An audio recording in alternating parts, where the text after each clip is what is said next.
ଆଜିର କାଳାଂଶକୁ ସ୍ୱାଗତ। ଆଜି ଆମେ ଦ୍ୱିତୀୟ ଶ୍ରେଣୀ ଝୁଲଣା 2 ବହିର ପାଠ 5 ହାତୀ ବାଘ ଯିବେ ମାମୁଁ ଘର ଟିକୁ ଆମେ ପଢ଼ିବା। ତେଣୁ ପିଲାମାନେ ଆରମ୍ଭରୁ ଶେଷ ପର୍ଯ୍ୟନ୍ତ ଏହି ଭିଡ଼ିଓଟିକୁ ଦେଖି ବୁଝିବା ପାଇଁ ଚେଷ୍ଟା କର। ତେବେ ପିଲାମାନେ ଆସ ଏହି ଗୀତଟିକୁ ଆମେ ଗାଇବା ଏବଂ ବୁଝିବା। ହାତୀ ବାଘ ଯିବେ ମାମୁଁ ଘର। ଗୀତଟାକୁ ବୋଲିବା। ହାତୀ ବାଘ ଯିବେ ମାମୁଁ ଘର, ମନ ଉଡ଼ୁଥିଲା ଫର ଫର। ଅଜା ଆଈ ଆଉ ମାମୁଁ ମାଇଁ ରହିଥିବେ ତାଙ୍କ ବାଟ ଚାହିଁ। ଦେଖ ପିଲାମାନେ, ହାତୀ ବାଘ ଯିବେ ମାମୁଁ ଘର। ହାତୀ ବାଘ କେଉଁଠିକୁ ଯିବେ? ମାମୁଁ ଘର ଯିବେ। ତେଣୁ ମନ ଉଡ଼ୁଥିଲା ଫର ଫର। କାହାର ମନ ଉଡ଼ୁଥିଲା? ହାତୀ ବାଘଙ୍କର ମାମୁଁ ଘର ଯିବା କଥା ଶୁଣି ତାଙ୍କ ମନ ଉଡ଼ୁଥିଲା, ମନ ଖୁସି ହେଉଥିଲା।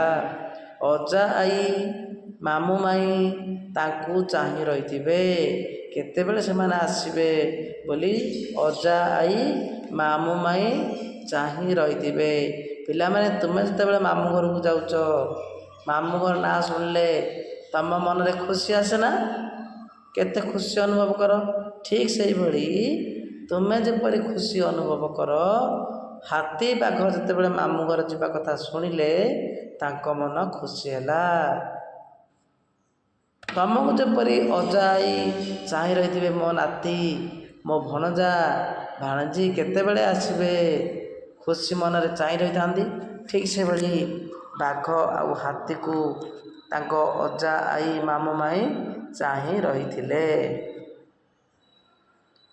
ମାମୁଁ ଆଣି ମାଂସ ରଖିଥିବେ, ମାଇଁ ତରକାରୀ କରିଥିବେ। ଆଖୁ ଡାଳ ପତ୍ର ହାତୀ ପାଇଁ କିଣି ଆଣିଥିବେ। ଆଖୁ ଡାଳ ପତ୍ର ହାତୀ ପାଇଁ କିଣି ଆଣିଥିବେ ଅଜା ଆଈ। ଦେଖ, ମାମୁଁ ମାଇଁ ମାଂସ ରଖିଥିବେ, ମାମୁଁ ଆଣି ମାଂସ ରଖିଥିବେ। ମାମୁଁ ତାଙ୍କ ପାଇଁ ମାଂସ ଆଣି ରଖିଥିବେ। ମାଇଁ କ'ଣ କରିଥିବେ? ମାଇଁ ତରକାରୀ କରିଥିବେ। ଆଖୁ ଡାଳ ପତ୍ର ହାତୀ ପାଇଁ, ହାତୀର ପ୍ରିୟ ହେଉଛି ଡାଳପତ୍ର, ଆଖୁ। ତେଣୁ ଆଖୁ ଆଉ ଡାଳପତ୍ରକୁ ଅଜା କିଣି ଆଣି ରଖିଥିବେ ତାଙ୍କ ନାତି ଖାଇବା ପାଇଁ। ହେଲା, ଅଜା ଆଉ ଆଣିଥିବେ କାହା ପାଇଁ? ହାତୀ ପାଇଁ। ହେଲା, ହାତୀ କ'ଣ ହେବ? ହାତୀ ତାଙ୍କର ନାତି ହେବ। ହେଲା, ଅଜା ଆଣିଥିବେ ହାତୀ ପାଇଁ କ'ଣ? ଡାଳପତ୍ର, ଘାସ, ଆଖୁ। ତାପରେ ଦେଖିବା, ସାଙ୍ଗ ମେଳେ ହେବ କେତେ ଖଟି, ମଜାରେ କଟିବ ଖରା ଛୁଟି। ଧୀରେ ଧୀରେ ରାତି ପାହିଗଲା, ସକାଳୁ କୁଆଟା ରାବି ଦେଲା। ଦେଖ, ଯେତେବେଳେ ମାମୁଁ ଘରକୁ ସେମାନେ ଯିବେ, ସାଙ୍ଗ ସବୁ ମିଶିବେ। ସାଙ୍ଗ ମେଳେ ହେବ କେତେ ଖଟି, ସାଙ୍ଗମାନଙ୍କ ସହିତ ମିଶି କେତେ ମଜା କରିବେ। ମଜାରେ କଟିବ ଖରା ଛୁଟି। ଖରା ଛୁଟି ଏଇଭଳି ଭାବେ ଖୁସି ମନରେ ମଜାରେ କଟିଯିବ। ଧୀରେ ଧୀରେ ରାତି ପାହିଗଲା, ସକାଳୁ କୁଆଟା ରାବି ଦେଲା। ରାତି ଯେତେବେଳେ ହୁଏ ପୁଣି ସକାଳ ଆସେ। ସକାଳ ହେବାର ସୂଚନା କିଏ ଦିଏ ଆମକୁ? କାଉ ଦିଏ। କାଉ ରାବି ଦିଏ। କିପରି? କା କରି କାଉ ରାବି ଦିଏ। ସେତେବେଳେ ଆମେ ଜାଣୁ ସକାଳ ହୋଇଗଲା, ରାତି ପାହିଗଲା, ରାବଇ କାଉ, ଉଠ ଉଠ ମଠ ନକର ଆଉ। ଆମେ ଜାଣିଛନ୍ତି। ତେଣୁ ରାତି ପାଇଲେ ସୂଚନା ଦିଏ କାଉ, ରାତି ପାଇଗଲା, ଉଠ ସମସ୍ତେ ଉଠ, ରାତି ପାଇଗଲା, ସଜାଗ ହୁଅ ବୋଲି ଆମକୁ ନିଦରୁ ଉଠାଇ ଦିଅନ୍ତି କାଉ, ନା ନାହିଁ? ଭଡ଼ାରେ ଆଣିଲେ ଅଟୋ ଡାକି, ବସିଗଲା ହାତୀ ଗୋଡ଼ ଟେକି। ବାଘକୁ କହିଲା ପଛେ ବସି, ପଞ୍ଝାରେ ଧରି ତା ଲାଞ୍ଜ କଷି। ଭଡ଼ାରେ ଗୋଟେ ଅଟୋ ଆଣିଲେ, ଅଟୋ ଡାକି ଆଣିଲେ। ହାତୀ ଖୁସି ମନରେ ଗୋଡ଼ ଟେକି ବସିଗଲା। ବାଘକୁ କହିଲା, ଏ ବାଘ, ତୁ ପଛରେ ବସେ, ମୋ ଲାଞ୍ଜକୁ ଭିଡ଼ି ଧରିଥା, ନହେଲେ ପଡ଼ିଯିବୁ। ତେଣୁ ଆମେ ଗାଡ଼ିରେ ଗଲେ ମଧ୍ୟ ଭିଡ଼ି ଧରି ବସୁନା। ତେଣୁ ଯତ୍ନର ସହିତ ଗାଡ଼ିରେ ବସୁ। ହେଲା, ଯତ୍ନ ସହିତ ଗାଡ଼ିରେ ବସିବା, ନଚେତ୍ ଆମେ ପଡ଼ିଯିବା। ତେଣୁ ବାଘକୁ ହାତୀ କହିଲା, ମୋ ଲାଞ୍ଜକୁ କଷି ଭିଡ଼ି ଧରି ବସେ। କେଁ କଟ କଟ କଲା ଗାଡ଼ି, ପଡ଼ିଲେ ସେମାନେ ମୁହଁ ମାଡ଼ି। ଶବଦ ଶୁଭିଲା ଠୋ ଠା, ଚକା କରିଥିଲା ବଡ଼ ଆଁ।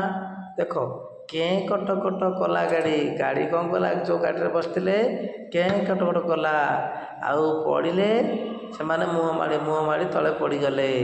ଶବ୍ଦ ଶୁଭିଲା, ଠୋ ଠା ଗୋଟେ ଶବ୍ଦ ଶୁଭିଲା, ଚକା କରିଥିଲା ବଡ଼ ଆଁ। ଏଥିରୁ ଆମେ କ'ଣ ଶିଖିଲେ ନା ଗୋଟେ ବଡ଼ ଗାଡ଼ିରେ ସେମାନେ ବସିଲେ। ହାତୀର ଓଜନ ଅଧିକ, ବାଘ ଓଜନ ଅଧିକ, ତେଣୁ ସେଇ ଗାଡ଼ିଟି ଆଉ ସମ୍ଭାଳି ପାରିଲା ନାହିଁ, ତା ଚକ ଫାଟିଗଲା। ସେମାନେ ଚକ ଫାଟିଯିବାରୁ ମୁହଁ ମାଡ଼ି ତଳେ ପଡ଼ିଗଲେ। ଏଥିରୁ ଆମେ ଜାଣିଲେ କ'ଣ, ଯେତିକି ଓଜନ ସମ୍ଭାଳିବା କଥା ସେତିକି ଓଜନ ଗାଡ଼ିରେ ନେବା କଥା, କିନ୍ତୁ ଏମାନେ ଅଧିକ ଓଜନ ହୋଇଗଲେ, ତେଣୁ ଗାଡ଼ିର ଅବସ୍ଥା କ'ଣ ହେଲା, ଗାଡ଼ିର ଚକ ଫାଟିଗଲା। ଚକ ଫାଟିଯିବାରୁ ସେମାନେ ମୁହଁ ମାଡ଼ି ତଳେ ପଡ଼ିଗଲେ, ଖଣ୍ଡିଆ ଖାବରା ହୋଇଗଲେ ନା ନାହିଁ। ବର୍ତ୍ତମାନ ଆମେ ଏହାର ପ୍ରଶ୍ନ ଉତ୍ତରକୁ ଆଲୋଚନା କରିବା। ତୁମ ମାମୁଁ ଘରେ କିଏ କିଏ ଅଛନ୍ତି? ଏହାର ଉତ୍ତର ଲେଖିବା। ଆମ ମାମୁଁ ଘରେ ମାମୁଁ, ମାଇଁ, ଅଜା, ଆଈ ଏବଂ ମୋର ଭଉଣୀ ଆଉ ଭାଇମାନେ ଅଛନ୍ତି। ତୁମେ କାହା ସହ ମାମୁଁ ଘର ଯାଅ? ମୁଁ ମୋ ବାପା ମା ସହ ମାମୁଁ ଘର ଯାଏ। ତୁମ ସାଙ୍ଗ ମୁହଁ ମାଡ଼ି ପଡ଼ିଗଲେ ତୁମେ କ'ଣ କରିବ? ମୋ ସାଙ୍ଗ ମୁହଁ ମାଡ଼ି ପଡ଼ିଗଲେ ମୁଁ ତାଙ୍କୁ ତୁରନ୍ତ ଉଠାଇବି, ତା'ର ଶରୀରରୁ ଧୂଳି ସଫା କରିଦେବି ଏବଂ ଦରକାର ହେଲେ ଔଷଧ ଲଗାଇବି। ବଣରେ ରହୁଥିବା ପଶୁପକ୍ଷୀଙ୍କ ନାମ କୁହ। ବଣରେ ପଶୁ ରହୁଥିବା ନାମ ହେଉଛି ବାଘ, ସିଂହ, ହାତୀ, ହରିଣ, ଭାଲୁ। ସେହିଭଳି ପକ୍ଷୀ ହେଉଛି ମୟୂର, ଶୁଆ, ଶାରୀ, ହଳଦୀ ବସନ୍ତ ଇତ୍ୟାଦି। 2 ନମ୍ବର ଦେଖ ଓ ଲେଖ। ଏଠି ଦେଖି ଦେଖି ଆମେ ଅଞ୍ଜ ଲେଖା ହେଇଛି, ଦେଖି ଦେଖି ଗାର ମଧ୍ୟରେ ଗାରକୁ ଗାର ଲଗାଇ ଆମେ ସୁନ୍ଦର ଭାବ କରି ଲେଖିବା। ଦେଖି ଦେଖି ଆମେ ସୁନ୍ଦର କରି ଲେଖିବା, ଯେମିତି ଲେଖା ହେଇଛି ଆମେ ସୁନ୍ଦର କରି ପେନସିଲରେ ଲେଖିବା। ହେଲା ପିଲାମାନେ, ଏଇଭଳି ତୁମେ ଦେଖି ଦେଖି ଲେଖିବ, ଯେମିତି ଲେଖା ହେଇଛି ସୁନ୍ଦର କରି ଲେଖିଦେବ। ଅଞ୍ଚ ମଧ୍ୟ ସେମିତି ଲେଖିବ। ଚିତ୍ର ଦେଖି ପଢ଼ିବା ଲେଖିବା। ଏଠି ଲେଖା ହେଇଛି ପିଞ୍ଜରା, ପଢ଼ିବ, ତଳେ ଖାଲି କାଗଜ ଦିଆହେଇଛି, ସେଠି ଆମେ ଲେଖିଦେବା। ସେହିଭଳି ଖଞ୍ଜଣି, ଏଠି ଲେଖିବା ଖଞ୍ଜଣି। ଗଞ୍ଜି, ଏଠି ଲେଖିବା ଗଞ୍ଜି।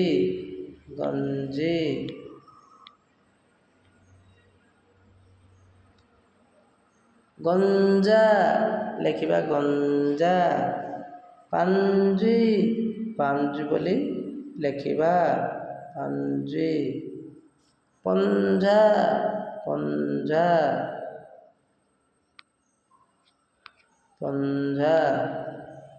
ଏଭଳି ଆମେ ଲେଖିଦେବା।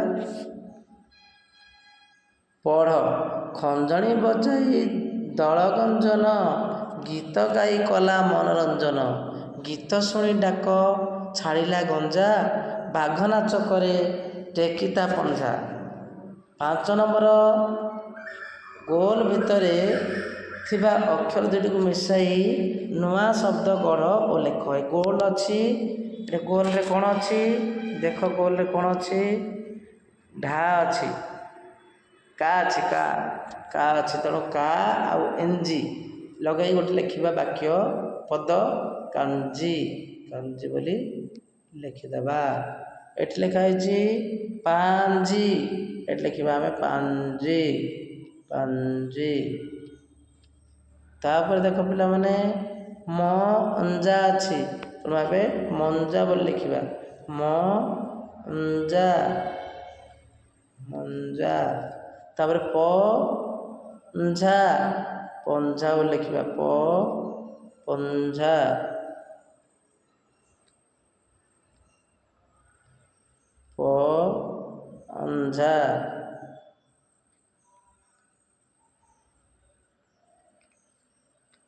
ତାପରେ ଦେଖ ପିଲାମାନେ, ପଢ଼।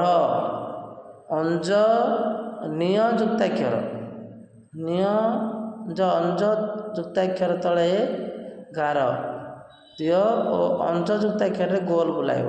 ଏଠି ଅଞ୍ଜ ଯୋଡ଼େ ଅଛି ଗାର ଦେବ, ଆଉ ଅଂଶ ଯୋଡ଼େ ଅଛି ସେଠି ଗୋଲ ଦେବ। ଦେଖ ଅଞ୍ଜ ଏଠି ଅଛି, ଏଠି ଆମେ ଗାର ଦେବା। ଆଂଶା ଯୋଡ଼େ ଅଛି ସେଠି ଆମେ ଗୋଲ ଦେବା, ଗୋଲ କରିବା। ଏଠି ଆମେ ଗୋଲ କରିଦେବା।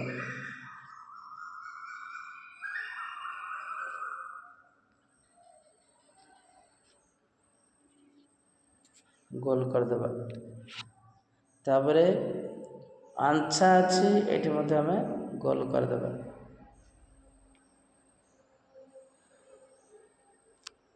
ତାପରେ ଆଞ୍ଜା ଅଛି, ଏଠି ଆମେ ଗୋଲ ଗାର ଦେବା। ଏଠି ଆମେ ଗୋଲ କରିଦେବା, ଗୋଲ କରିଦେବା। ଏଭଳି ଆମେ ଲେଖିବା। ଶବ୍ଦ ଗୁଡ଼ିକ ପଢ଼ ଓ ଲେଖ। ଏଠି ଲେଖା ହେଇଛି ମଞ୍ଜି, ତାକୁ ଆମେ ବକ୍ସ ଭିତରେ ଲେଖିବା ମଞ୍ଜି ବୋଲି। ମଞ୍ଜି, ମଞ୍ଜି ବୋଲି ଲେଖିବା। ମଞ୍ଜି। ଗଞ୍ଜା, ଗଞ୍ଜା ଏଭଳି ଲେଖିବା। ପଞ୍ଝା, ପଢ଼ିବା ଲେଖିବା। ପଞ୍ଝା,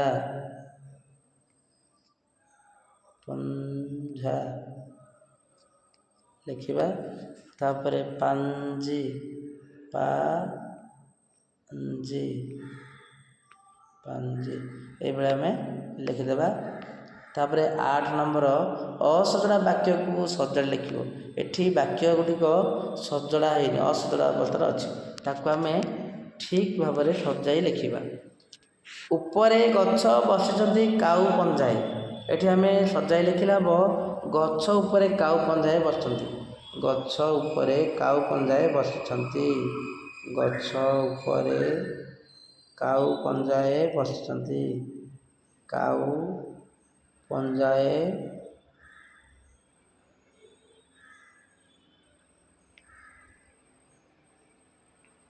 ପଞ୍ଝାଏ ବସିଛନ୍ତି।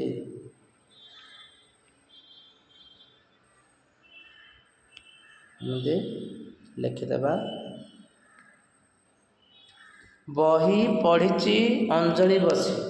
ଅଞ୍ଜଳି ବସି ବହି ପଢ଼ୁଛି। ଅଞ୍ଜଳି ବସି, ଅଞ୍ଜଳି ବସି ବହି ପଢ଼ୁଛି। ବସି ବହି ପଢ଼ୁଛି। ବହି ପଢ଼ୁଛି।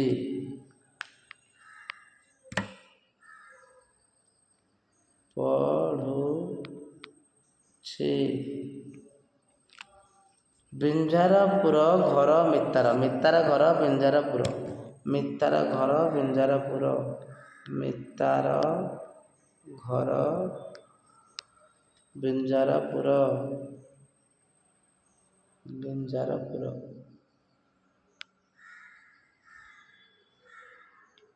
ଏଭଳି ଆମେ ଲେଖିବା। ତାପରେ ଦେଖିବା ଛଞ୍ଚାଣ ଉଡ଼ୁଛି ଆକାଶରେ। ଆକାଶରେ ଛଞ୍ଚାଣ ଉଡ଼ୁଛି। ଆକାଶରେ ଛଞ୍ଚାଣ ଉଡ଼ୁଛି। ଆକାଶରେ ଛଞ୍ଚାଣ ଉଡ଼ୁଛି। ଛଞ୍ଚାଣ, ଛଞ୍ଚାଣ ଉଡ଼ୁଛି। ଆକାଶରେ ଛଞ୍ଚାଣ ଉଡ଼ୁଛି। ଏଭଳି ଆମେ ଲେଖିବା। 9 ନମ୍ବର ବର୍ତ୍ତମାନ ଉତ୍ତର ଲେଖ। ମାମୁଁ ଘରକୁ କେଉଁମାନେ ଯିବା ପାଇଁ ଯୋଜନା କଲେ? ଏହା ଉତ୍ତର ଲେଖିବା। ମାମୁଁ ଘରକୁ ବାଘ ଓ ହାତୀ ଯିବା ପାଇଁ ଯୋଜନା କଲେ। ଖ ନମ୍ବର ବାଘକୁ ହାତୀ କ'ଣ କହିଲା? ବାଘକୁ ହାତୀ ବାଘକୁ କହିଲା, ହାତୀ ବାଘକୁ କହିଲା ଚାଲ ଆମେ ଦୁହେଁ ମାମୁଁ ଘରକୁ ବୁଲିଯିବା। ଆମେ ମାମୁଁ ଘରକୁ ବୁଲିଯିବା। ଗ ହାତୀ ବାଘ କାହିଁକି ମୁହଁ ମାଡ଼ି ତଳେ ପଡ଼ିଗଲେ? ଏହାର ଉତ୍ତର ଲେଖିବା। ଗାଡ଼ିଟି ହଠାତ୍ ଗୋଟିଏ ବଡ଼ ପଥର ଉପରକୁ ଚଢ଼ିଯିବାରୁ କିମ୍ବା ବ୍ରେକ୍ ମାରିବାରୁ ଝଟକା ଲାଗି ହାତୀ ଓ ବାଘ ମୁହଁ ମାଡ଼ି ପଡ଼ିଗଲେ। ଗାଡ଼ି ପଛରେ ବସି କିଏ ଲାଞ୍ଜକୁ କଷି ଧରିଥିଲା? ବାଘ ଗାଡ଼ି ପଛରେ ବସି ଲାଞ୍ଜକୁ କଷି ଧରିଥିଲା। ତୁମ ଆଗରେ ତୁମ ସାଙ୍ଗ ମୁହଁ ମାଡ଼ି ପଡ଼ିଗଲେ ତୁମେ କ'ଣ କରିବ? ମୋ ଆଗରେ ମୋ ସାଙ୍ଗ ମୁହଁ ମାଡ଼ି ପଡ଼ିଗଲେ ମୁଁ ତୁରନ୍ତ ତାକୁ ଉଠାଇବି, ତା ଦେହରୁ ଧୂଳି ସଫା କରିଦେବି, କ୍ଷତ ସ୍ଥାନରେ ଔଷଧ ଲଗାଇବି। ଏଠି ଚିତ୍ର ଦେଖି କ୍ରମ ଅନୁସାରେ ବାକ୍ୟ ଲେଖ। ଛବିରେ ଦେଖୁଛ କ'ଣ ପିଲା ଦୁଇଟି ବିଦ୍ୟାଳୟକୁ ଯାଉଛନ୍ତି। ଲେଖିବା ପିଲା ଦୁଇଟିକୁ, ଏଠି ବାକ୍ୟ ଖାଲି ଜାଗା ଅଛି, ଖାଲି ସ୍ଥାନରେ ଲେଖିବା। 2 ଜଣ ପିଲା ଖୁସିରେ ବିଦ୍ୟାଳୟକୁ ଯାଉଛନ୍ତି। ତାପରେ ଦ୍ୱିତୀୟ ଲେଖିବା ସେମାନେ ଏକ ଦୋକାନରୁ ଖାତା ବହି କିଣୁଛନ୍ତି। 2 ନମ୍ବର। 3 ନମ୍ବରରେ ଲେଖିବା କୌଣସି ଏକ ବିଦ୍ୟାଳୟରେ ଗୁରୁମା ଓ ଅନ୍ୟ ପିଲାଙ୍କ ସହ ଜଣେ ଦିବ୍ୟାଙ୍ଗ ସାଙ୍ଗର ଜନ୍ମଦିନ ପାଳନ କରନ୍ତି। ହୁଇଲ୍ ଚେୟାରରେ ବସିଛି ନା, ତେଣୁ ସିଏ ନିଶ୍ଚିତ ଭାବେ ଦିବ୍ୟାଙ୍ଗ ହୋଇଥିବ।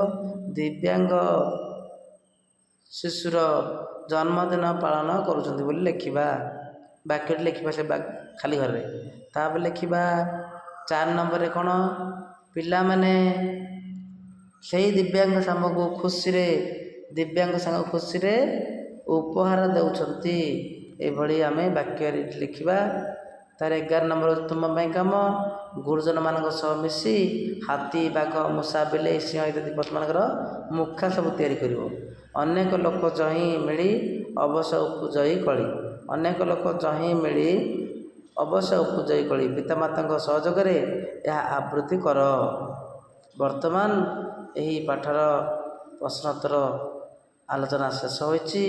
ପରବର୍ତ୍ତୀ କାଳାଂଶରେ ପୁଣି ଦେଖା ହେବ। ବର୍ତ୍ତମାନ ବିଦାୟ ନେଉଛି। ଜୟ ଜଗନ୍ନାଥ।